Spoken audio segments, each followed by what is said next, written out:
There we go. So great evening, everyone. Welcome to the 100th episode of Beautiful Minds with me, Kirthi. It's a live chat show with unsung heroines around the world. And today with me, I have got Dr. Surabi.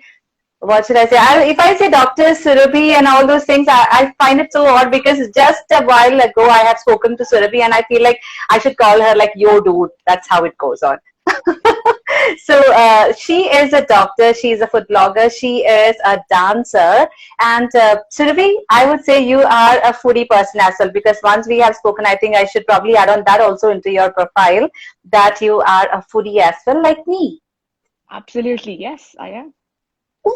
So welcome to my show, Surabhi. How are you? I'm doing well, thank you. How is your Saturday evening going? It's all great. I need to tell this to the audience out there that Surabhi is right now in US, and it's morning there. If you could see the background, you could see it's like very sunny day, if I'm right, and here it's like late night. So there was some time problem. We had to have a discussion with each other, but once we have spoken, I think the vibe was on and we were just all set to go ahead and blast our 100th episode. So Surabhi, on to you right now. Surabhi, right now, where are you? Would you like to start from there, and then we'll go on from your childhood days? Okay, so how would you like me to start? Right now, where are you? I just simply said you're in US. Yeah, and so I live in Houston. So I've been here for 20 years. So yeah, this is home now. Home away from home. Start off. All right. Okay. Now, I probably need to start off with something which will relate to your childhood days. With a song, I have dedicated the song to one of my guests once she was there, but I would really love to add on this to you by singing this song, that is Chennai Sentamil Marande Unnale. This is what I would really love to say because she is from Chennai. So on to you again, Surabhi. Let's go on with your childhood. Where are you exactly from? So I grew up in this beautiful temple town called Kumbakonam. It's about 6 hours from Chennai. It's down south. I grew up there. I did my schooling there. And then I moved to Chennai for my undergrad. So and then I finished my undergrad master's, and then I came here to the US about almost 18 years ago. So 2 decades I've lived here in the US. So that's kind of how the journey started, and it's kind of here right now. I don't know where life is going to take me next, but right now I'm here. Yeah. Great. Surabhi, I would really like you to actually add on one more thing. Like, you were always straight, like you know what you had to do and you were always following that, because just today also I was just speaking to my husband about my son's ambition to be a firefighter, where he told me that it's just childhood dream and then once he grow up it will actually change. But for you, was that like you wanted to be a doctor and you turned out to be a doctor itself? Right. So my father was a cardiologist. So I always grew up in like a hospital environment. So I knew I wanted to study biology, and genetics was something that really fascinated me. I remember the first time we studied about DNA was in 8th grade, and ever since then I was like, no, this is what I want to study. And obviously my parents are very encouraging. So at one point I wasn't sure if I wanted to go to medical school or become a researcher, get a PhD. That decision happened much later, but early on I knew I wanted to study biology and genetics.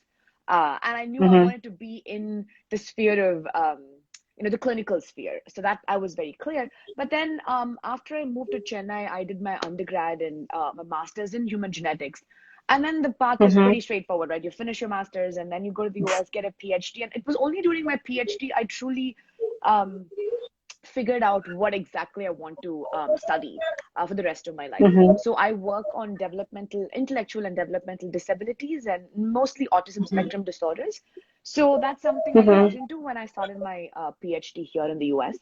And then so now I kind of work in this hybrid model where I have my own research going on. That's about 30-40% of my work. But then the rest of the time I provide consultation and training for people, anybody who wants to get into the field of neurobehavior. So I kind of study the brain, the behavior aspects of it in the context of neurodevelopmental disorders. So from just knowing I wanted to do biology, here I am studying the brain. My father studied the heart, I study the brain. So it's an interesting combination. Great. So, just out of curiosity, though you have been talking about the scientific part of it, you said that you are learning about the brain. So, do you actually read faces as well? No. Mine is more about circuitry, all the pathways that are involved in these neurodevelopmental disorders. So I mostly work on specific diseases and disorders. So no, I don't read faces. No. I was just wondering, should I actually face my, cover my face and like, oh my God, someone is I'm reading the not brain a, phase. I'm not a clinical, psychologist or anything. No, I don't read faces. No. Okay, moving on. So, Ruby, into your profile, we have also added on few more things. So, I'll start off with dancer or someone who's so passionate about dancing. So, I had this question with you also, like, were you a person who started learning dance from your childhood and you're still continuing it, but you gave me something different out of it. Would you like to just share that also with the audience out here? Sure. Just like any typical household, right? I mean, mostly in Tamil Nadu, children either learn Carnatic music or Bharatanatyam or Mm-hmm. violin or something, some art form, right? So my Mm-hmm. parents also put Mm-hmm. me in dance classes. They put me in party classes or Carnatic music classes too, but I drove the teacher away and I regret till today that I didn't learn Carnatic music. But yeah, that's how Bharatanatyam started when I was very young. But as Mm-hmm. in school, I never really paid attention to dance. I used to actually hate learning dance because whenever the teacher used to come home, I used to come up with all these excuses. My pinky hurts, my little toe hurts. Oh, I think I may have like the stomach upset or something. I'll come up with all kinds of excuses and I'll go hide. I never really took dancing seriously. But it was only, I mean, of course, when I was doing my undergrad, I started learning from Chitra Vishweshwaran. So there I was learning seriously. Let me put it that way. But I Mm-hmm. never performed. I was not into any of that. But only after I moved here to the US, Mm-hmm. I found this need to kind of keep in touch with my roots. Because over here, Mm-hmm. because you're so far away from your home country, you want to do anything and Mm-hmm. everything that reminds you of home. And for me, dance happened to be that one thing that connected me to the roots. And that's when I started taking it up more seriously, performing, teaching, and all of that. And it became some sort of this comfort zone for me. So during my PhD, during any stressors in my life, any low moments, any bad phases in life, dance became that one thing that kept me sane. So from not wanting to dance at all as a kid, I kind of dance has become something that's become inseparable from me. Like I may not I don't consider myself a professional dancer. I'm more of a it's a very serious, I'm very passionate about dance. It's a very serious hobby for me, but it's an integral part of my life. Like it's something that I always hold on to. It's something that's very special for me. Sylvie, when you were actually talking about dance, I could feel the passion towards your dance. But recently, you have just posted in your Instagram page about an autoimmune, no, something which you really were going through, and it was in a difficult part. And when we had a discussion, you even said that it was really difficult for you to even walk a while, but still you came back with your dance. Would you like to actually share that also? Because I think that was one of the best thing that you have shared with me, and I feel that's more inspiring for a lot of people around who think that, okay, once I have something, I cannot do anything at all. Like once I'm ill, I have to actually sit back. But you were Yeah. one person, I think you've just overcome that. Come on. Sure. Yeah, so I was diagnosed with my first autoimmune condition in 2016. So just to like very briefly tell you what is this autoimmune, essentially here what happens Mm-hmm. is your immune system, instead of attacking foreign entities like bacteria and viruses and pathogens and parasites, it starts Mm-hmm. attacking your own body cells. Okay. So depending on the Mm-hmm. part of the body and the organ it attacks, you have Mm-hmm. different diseases. So there are over Mm-hmm. 70, 80 different types of autoimmune conditions. And there are many factors, many genes, environmental factors, a lot of it involved in these. So in my case, the Mm-hmm. first one affects my skin, the other one affects my joints. My first one, the diagnosis happened in 2016. It was only it was my skin condition. It used to cause a lot of eczema and stuff. But the one that affects Mm-hmm. my joint happened much later in 2019, Mm-hmm. and it was Mm-hmm. devastating for me because prior to my diagnosis for almost 2 3 years, the mobility was like very restricted. It was extremely painful. My joints were swollen. I'll have those classic toes will be like sausages. So it was pretty bad. And to give you an example, even walking from my bed to the bathroom to just brush my teeth used to take like 20-30 minutes. Just bending down to put your pants on will take like 10 minutes. It was very painful. And from being able to perform 2-hour programs, I could not even like hold mudras, for dance. So I went through, obviously, like anybody else, I went through this phase of, why me, and how am I ever going to, that's it, my life is over, like this is so depressing, blah, blah, blah. And then you realize that, okay, it's a chronic condition. You have it. You have two choices. Either you can just, feel bad about it, keep asking this question of why me, because you will never get answer to that question of why me. That's just a path which is never going to give you an answer. You're going to feel miserable. Instead, you just say, okay, I accept it. It's happened. It's happened to a million other people. There are millions of people who have these conditions.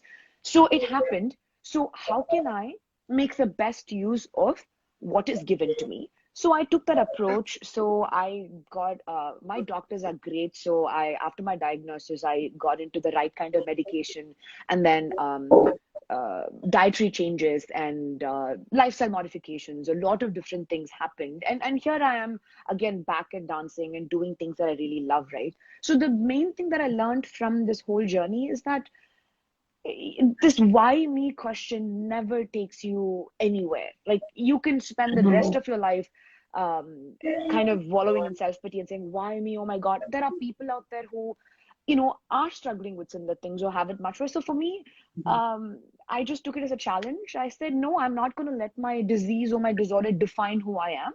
I'm going to try to do the best I can and then do whatever it is. Of course, when you're going through this journey, you also have to be realistic, right? So after I started getting a little better, I was able to like start holding mudras and stuff. But then I can't have a goal as performing a 2-hour program in a week, right? No, you also have to be realistic about the journey. So it helped to not compare myself with other people and their journey and say, okay, I take baby steps. Today, I couldn't hold this. Tomorrow, okay, let's say I can hold this today. It was better than yesterday. So then can I do one step further tomorrow? So it was just a battle of me fighting, not, I shouldn't use the word fighting, me competing with myself to try to push my boundaries and get better and better. So it was a very simple taking baby steps, one step at a time kind of a journey. So it was quite empowering for me. Great. I think that was one of the most challenging time that you had, because being a wonderful dancer, all of a sudden you were just bedridden and then you couldn't do anything. But then the right word that you said, empowering yourself, was from your side itself. That the realization that I have to probably do now, no one else can actually come and give me something out there. I definitely have to take my step. And I think that was the best thing. And that's the reason why we have the wonderful dancer again on here, and we are watching you out there. So that's again so beautiful. Moving on with one more profile which I have added on is a food blogger, where I started by saying that I should add up one more, which is foodie. But how did this food blogging again come up? Would you like to actually share that as well with everyone here? Yeah, sure. So food is something that the environment where I grew up in, it was all about food and hosting people, right? I grew up in a joint family system in this tiny village first, and then we moved to Kumbakonam. So anybody who comes home, my father, my grandfather, my grandmom, my mother, they'll all make sure they are well fed before they leave the house. By well fed, I mean like eat so much food and then pack food and take with them. So there'll always be, my grandmom and mom, they'll always be like cooking, and, because there'll always be guests coming over. So I grew up in that environment where food was a very important part of bonding as a family. And growing up in a family with amazing cooks, I also got used to tasting really delicious food and the nuances and all of those things, right? So that's how it started. And for me, I love cooking for people. And having people over, and when people come home, I like to cook, I like to feed them well, and then they'll want to vent or something, talk to me about life, and then I listen to them and they feel good at the end of it. So in a very selfish way, it makes me feel good just to see people's stomach well fed and the happiness that they show at the end of a meal. I think it just makes me also very happy, because people may forget you. I always say this to my friends. People may forget you. They'll never forget your biryani or your payasam, right? They'll always think, oh, that biryani that I've had, I have never had anywhere, or that payasam or anything like that, right? So I want people to remember me through the food that I, cook, because I think it's a beautiful way to connect. And yeah, so it's very special. So, and of course, I also love eating. So I cook to eat. I live to eat. So that's how it kind of, yeah.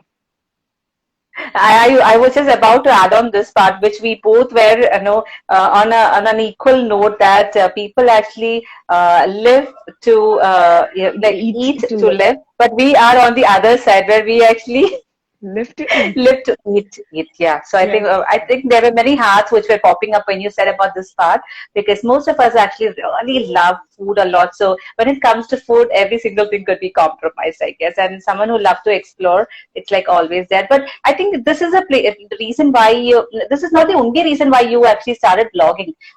Something else you said is that you wanted to bring out your all the recipes which you have learned from your mother, from your grandparents, and giving out to others. Can you add on that also with this about the food blogging? Sure, because I think India as a country, like, we have so many beautiful regional food, right? Because if you go from Tamil Nadu to Kerala, the cuisine is completely different, and not even just the state, right? In Tamil Nadu, you go from Chennai to like Chettinad to like different regions. You have such amazing recipes, and even within families, like how my mother makes sambar is different from maybe how you make sambar, or like the next door neighbor makes sambar. So I decided that I should document these things, and just for myself, like, just for my family. And then I started sharing some of them. They were very simple recipes, people liked it, so I thought, okay, why not make these recipes. So I don't really go out of my way to like plan a video and kind of, no, none of that. Mom is here actually with me. She's visiting. So one day she was like cooking something. So I just put my camera, just record something, and I just post it. So they're very informal, very casual. If I'm cooking something, I'll just record it and I just share it. So there's not much of, serious planning and editing and documenting and all that. It's just me. Instead of writing it in a food journal at home, I just make a video. I just save it on Instagram for me and for people to watch. So yeah, I just enjoy documenting. And then the scientist in me that likes to kind of have everything documented and like organized, right? So Zurbi, I think you're indirectly telling the people out there that, see, if you want to start food blogging, you don't require a particular time or a camera or some great planning. You just need to have the crazy part of yourself. When someone is cooking, or if you are cooking, you just need to have your camera shoot it, and you don't require any kind of extraordinary decorations on that. Nope. I think authenticity is what sells these days. I think if you're truly authentic, and if your passion, if people can sense that passion in you, I think that's what people want to see. I think, in my opinion, I'm sure there are, like, a lot of strategic things that people do if they truly want to be influencers. But if you're just like me, who wants to just share what you have, I don't think you need anything fancy. That's just my opinion. Yeah. All right. So we're moving on. One more thing I wanted to ask you, like, you've been doing a lot of things right now, right? But you also said that you're trying to actually empower women around and make them feel that you got to do a lot of things. Now, relating to that, you have been uploading a lot of videos and you're posting many things so that people can understand a lot of things out. Would you like to just add on something on that as well, about the empowering of women, which you're trying to help out people and who can reach you out at any time? Sure. Yeah. So mainly, these are things that most of us have experienced as women living in this current day and age, and I grew up in India and I moved here. In both countries, I faced a lot of maybe not in your face discrimination, but discrimination that is very subtle, that is kind of subconsciously ingrained in all of our day-to-day activities, right? Like, a woman, as a woman, you can do this, you cannot do this. There are like a million conditions like that you should do this, and we don't question them. We just like blindly follow because that's what we think is our culture. But the truth is, it's not. That's not what the culture was 500 years ago. It's like it's just evolved over a period of time. So I started questioning a lot of these things that because when you truly go back to the roots and read any scriptures from any religion, it doesn't matter, you just go back the scriptures and read. I didn't find any discriminatory practices. I think these are practices that people have kind of added on along the way, if I may say so. So I started questioning them, and I said, you cannot come tell me that because I have two X chromosomes that I am incapable of doing those things, right? It's something for me to decide. So I started talking about how a woman should be given a choice to decide what she wants to do, right? Whether she wants to be a homemaker or a career woman or not do anything, whatever she wants to do should be her choice, not something that is forced on her because the society expects a woman to be a certain way. And these are like day-to-day things that you've experienced. As a single woman, I've stayed single my entire life. I've never been married. So I have faced a lot of these discriminations from people who, be like, oh, even no matter how much you achieve, they'll still come and say, oh, you're, a failure because you're not settled, right? Things like that. So based on the things that I faced, I started vocally, like, expressing things where I realized that nobody cares about your happiness. They only care about whether you check these boxes. Whether you're happily married, nobody cares. Whether your children are happy, nobody cares. You have to check the box you're married, check the box you've had children. And when you have problems, they don't care because they're like, oh, get married, all your problems will be solved, right? So I wanted to, like, tell women that whatever you decide, you want to be a homemaker, more power to you. You want to be a career woman, more power to you. So it does not matter your clothing, simple thing, clothes, right? You wear a sari, they call you like a, culturally like inclined woman. Or if you wear like a mini skirt and walk around, oh, she's a slut. So my thing is, why? Like, why just let women be, right? So it was more of that that I started like talking, and I got a lot of positive response from people. And so I just kept going. And like I said, I don't plan any content. It's just if I wake up and I feel strongly about something, I just write about it, and that's it. So yeah, that's how that journey happened. It's just my life experiences I share. Wonderful. Survi, what are actually future plans? Like you have been exploring different areas. So, is there anything which is planned, or as you say, I do nothing with a lot of planning. It just comes out. Is it the same thing? Yes. You are just waiting. Whatever comes on my way, I'm going to explore it. I have no plan, like no future plans. No, I mean, of course, I have like big goals in life. I mean, like random ideas of where I want to be, but I don't do like very detailed future plans. I may do detailed, I'm all about daily checklist and organizing and all of that. I love that. But when it comes to tomorrow and future, I'm very open and flexible because I have no idea what life has in store for me, especially when you have like chronic conditions and stuff. You truly don't know how tomorrow is going to be. So all I try to be is try to be prepared for whatever challenge comes my way, I'll handle it. So that's the attitude with which I go about doing anything in life. As long as I can keep doing science and dancing and cooking and feeding people, doing everything that I enjoy, I'm happy. I don't have any milestone about, oh, I want to win this award, I want to be here with these things. None of it. As long as God gives me the energy and strength to keep doing what I enjoy doing, that's it. The rest, whatever comes my way, I'll take it. Yeah. So we usually, when I wind up the episode, I used to ask my guests, like, is there a message from your side to the audience? But I don't know, should I ask this question or will that be an awkward question if I ask you? Because every single word which you're saying right now is a message from your side. But still, as a usual kind of question or some common thing which I usually ask my guests is that I would really like to just ask you one more thing. Like, Tia, what would you really love to share as a message? So a lot of things have been said. Would you like to add on something more to everyone out there who is watching the episode right now or later on someone is watching? It doesn't matter whether it's a woman or any gender bias, some general kind of things which you would really love to share with people around. Sure.